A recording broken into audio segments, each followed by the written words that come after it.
kubera ko wakoze subscribe ndagusuje kandi nguhaye ikaze kuri Ep Media. Niba nawe utarabikora ndagushimiye ko bikoze ubu. Inzego z'ubuvuzi mu Rwanda ziherutse kugaragaza ko abantu ba mbere bahawe serivisi yo gutwitirwa cyangwa se gutwitira undi muntu byatwaye hafi miliyoni 3,500,000 by'amafaranga y'u Rwanda, ariko ngo uko iminsi igenda iza yicuma bishobora kuzarangira bishyizwe mu bwishingizi ku buryo iba serivisi itagize uremereye mu bayikeneye. Usaba gutwitirwa bigomba kwemezwa na muganga ko atabasha gutwita cyangwa kubyara, cyangwa yemeje ko ubuzima bw'ushaka gutwitirwa cyangwa se umwana yaba atwite bwajya mu kaga mu gihe cyo gutwita cyangwa kubyara. Uwemerewe gutwitira undi yishyurwa amafaranga yakoreshejwe mu gihe cyo kumutwitira, agatangwa hashingiwe ku masezerano bagiranye. Yishyura kandi ikiguzi cy'ubuvuzi kijyanye no gutwitirwa kugeza ku byumweru 6 nyuma yo kubyara. Uretse amabwiriza asanzwe agenga ababyeyi batwite, utwitiye undi aba agomba kuyubahiriza nawe, haniyongereyeho kuvugana bihoraho n'uwasabye gutwitirwa, kandi nanone no guha uwasabye gutwitirwa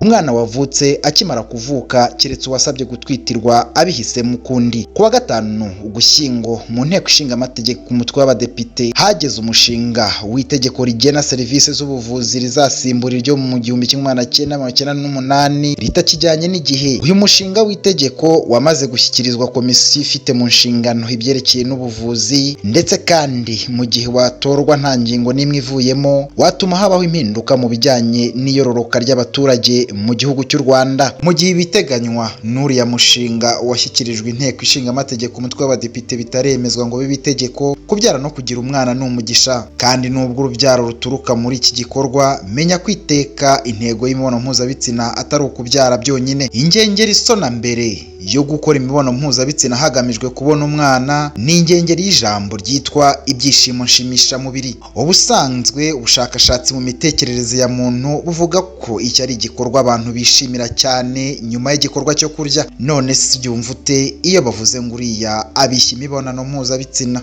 Uyu munsi ndakubwira imyitwarire ifatwa nk'amahano cyangwa se amakosa 12 ukora mu gihe cyo gutera akabariro bikabishya igikorwa kandi bigaca intege uwo mubikorana hafi yo kukuzinukwa burundu. Iki ni ikiganiro The Facts cya Ep Media, njye nitwa Tiyunsanze.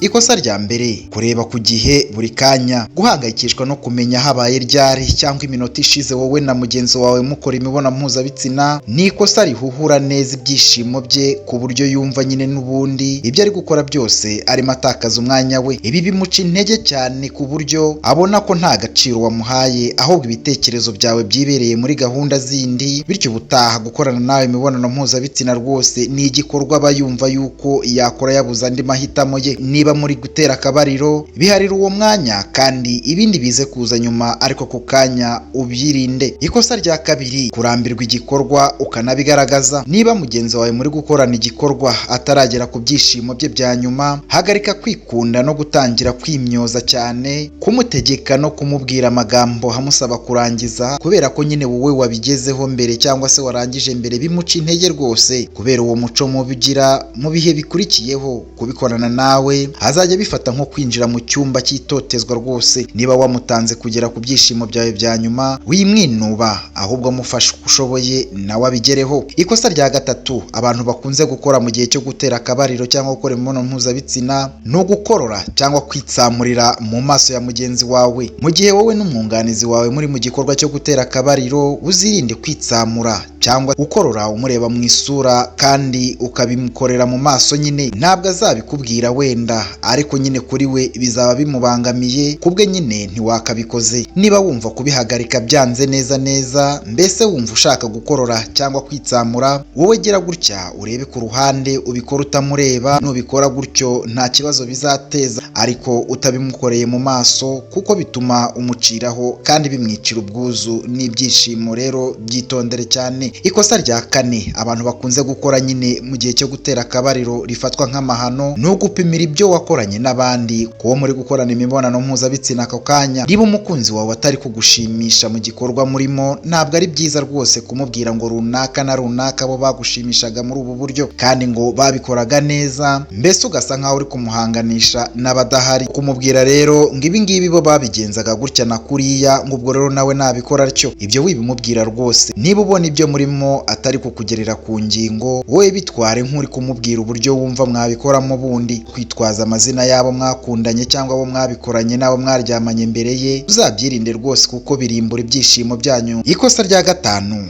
abantu bakunze gukora mu gihe cyo gutera akabariro ni ukubihirwa ukigira nk'uwaryohewe. Mu gihe uri kumva igikorwa cyo gutera akabariro kitari kugenda neza, si byiza kwigira nk'aho waryohewe kugeza ubwo uwo mugikorana akuvumbuye kuri kwigirisha ariko utaryohewe. Kwitakisha bitakurimo ugasakuza cyane no guhumeka ibidahari bigaragaza ko nyine utari uwa nyawe kandi wafunze inzira ku mpande zombi. Ba wowe wa nyawe, ntuhimbe ibitakurimo, ahubwo niba hari ikibazo gerageza gushira amanga ukigaragaze mu kinyabupfura no mu bwumvikane, maze mugikemure mwembi mufatanyije kandi mwabyumvikanyeho ariko utamubeshye. Ikosa rya gatandatu abantu bakunze gukora ariko rigafatwa nk'amahano mu gihe muri gukora imibonano mpuzabitsina mwembi, ni uguceceka cyane ukamera nk'aho udahari. Mu gihe waruciye ukarumira, ntabwo uwo muri gukorana imibonano mpuzabitsina rwose azamenya niba wishimye cyangwa ubabaye, kandi ntabwo azamenya neza niba nyine ari kukubihiriza cyangwa wenda niba ari kubigukorera neza nk'uko ubyifuza. Gerageza nawe usohora umwuka, nubwo utavuga amagambo menshi cyangwa ngo usakuze cyane, ariko basi ugerageze yumve impumeko yawe kandi hari icyo bimwongerera, kandi ugerageze umuganirize ibizamuha imbaraga zikurikiraho mu byo murimo. Ikosa rya karindwi cyangwa se amahano ya karindwi ni ukwigira ntibindeba mu gikorwa. Iyo bavuze imibonano mpuzabitsina ni uko bazi neza ko umuntu umwe atibonana. Ibi bisobanuye igikorwa ngirana nyine mu magambo make. Rero mu gihe mutera akabariro, uzirinde rwose kuba nk'umubiri w'umuntu washizemo umwuka kandi wowe ukiri muzima. Wibikora nk'uwikiza, kuko nyine nubigenza utyo kuri mugenzi wawe azabona ko ari igikorwa nyine muri gukora ariko wowe utabirimo, bityo bizamuca intege kandi azagucaho akaronko. Ntabwo azongera kwishimira gukorana nawe imibonano mpuzabitsina. Ujye wirekura kandi nyine nawe ukora uko ushoboye, ugira uruhare mu byo murimo. Uzamurinde rwose kumera nk'umuganga urimo kuvura indembe iri mu kinya. Ikosa rya munani abantu bakunze gukora mu gihe cyo gutera akabariro ni ugukoresha ibimenyetso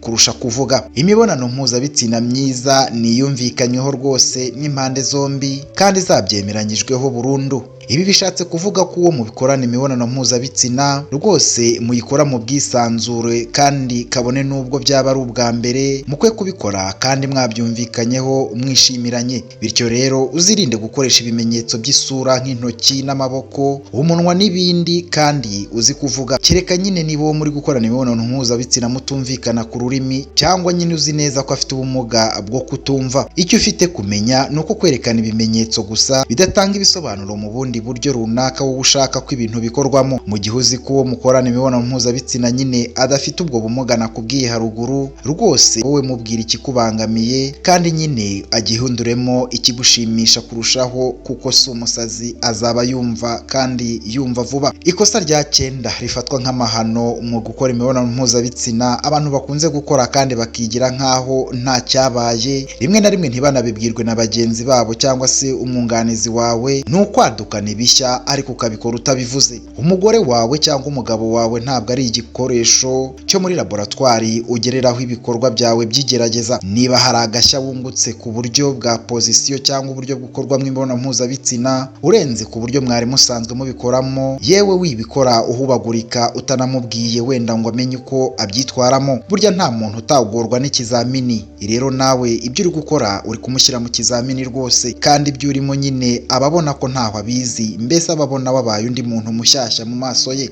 Wowe mubwira ibyo wamenye bishyashya, niyemera ko mugerageza mubikore mwembi mubifiteho amakuru angana ntawe urusha undi. Tugeze ku ikosa rya 10 abantu bakunze gukora mu gihe cyo gutera akabariro ariko bagenzi babo ntibabibabwira ariko bikanabangama cyane. Ibi bifatwa nk'amahano kuryoherwa ukamwita amazina y'undi muntu rwose. Nakubwiye ko imibonano mpuzabitsina iza ku mwanya wa 2 mu bikorwa bishimisha umuntu n'umubiri we. Rero urumva ko bishimisha cyane cyane kandi bigashimisha bya nyabyo nyine. Kwitiranya izina ry'uwo muri kumwe mu gikorwa ukabyitiranya n'undi muntu runaka kandi ukavuga izina yewe uwo nguwo muri kumwe atanitwa atanigeze yitwa, ni amahano rwose akomeye cyane ugomba kwirinda. Iyo umuhamagaye izina ritari irye yumva acitse intege rwose, kuko ahita amenya ko nyine ibyo murimo byose wowe ibitekerezo byawe byibereye ku rundi ruhande, kandi ku wundi muntu runaka witwa nyine iryo zina uba uhamagaye cyangwa iryo zina uba uvuze muri mu gikorwa. Wowe ugira kontrole mu mutwe wawe kandi ibintu byose ubishyire ku murongo mu mitekerereze yawe, kandi nyine wibagirwa abo mutari kumwe, ahubwo uwo mwanya uharire uwo muri kumwe nyine, kandi uwumuharire wenyine muba muri babiri gusa.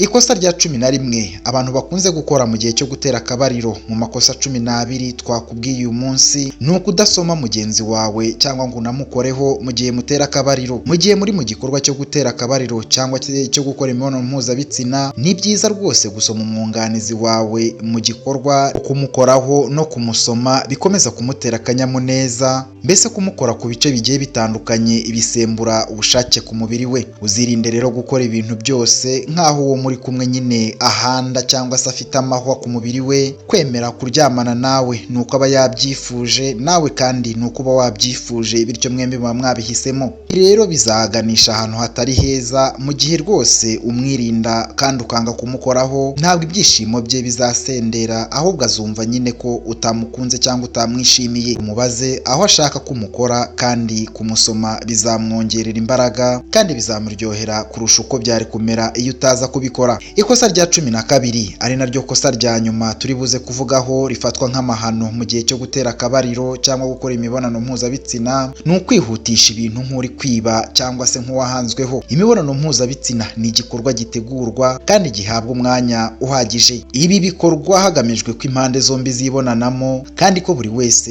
yishima. Biragayitse cyane rwose kwitwara nk'itungo riciye ikiziriko ryari rishumitseho, maze ukabikorera umukunzi wawe nk'uhubuka cyane wirukanka. Ibi bintu kenshi abantu babifata nk'ibyoroshye, ariko rwose iyo ubikoze bibangamira umwunganizi wawe cyangwa umukunzi wawe mu gihe cyo gutera akabariro. Wowe ibintu byose bishyire mu bwonko bwawe, ubanze utuze kandi wumve ko mwembi bibafitiye umumaro. Byoroshye kandi ubitware gake gake, kuko hari igihe wowe ibyo uri gushaka na mood urimo mugenzi wawe atarayijyamo cyangwa se atarabishaka. Bityo rero bisaba umuha umwanya nawe abishake kandi nawe ajye muri mood, maze nyine amere nkawe kandi ntimucuranwe ibyishimo. Imibonano mpuzabitsina ni myiza iyo ikozwe ku bushake bw'impande zombi hagati y'abashakanye cyangwa abakundana bose bujuje imyaka kandi imyaka y'ubukure. Ni hano dusoreje ikiganiro cy'uyu munsi. Kubera ko wakoze subscribe ndagushimiye cyane, kandi nawe uyikanze ubu ngubu urakoze cyane. Iki ni ikiganiro The Facts cya Yep Media, njye nitwa Tiyunsanze. Ciao ciao, nakagaruka.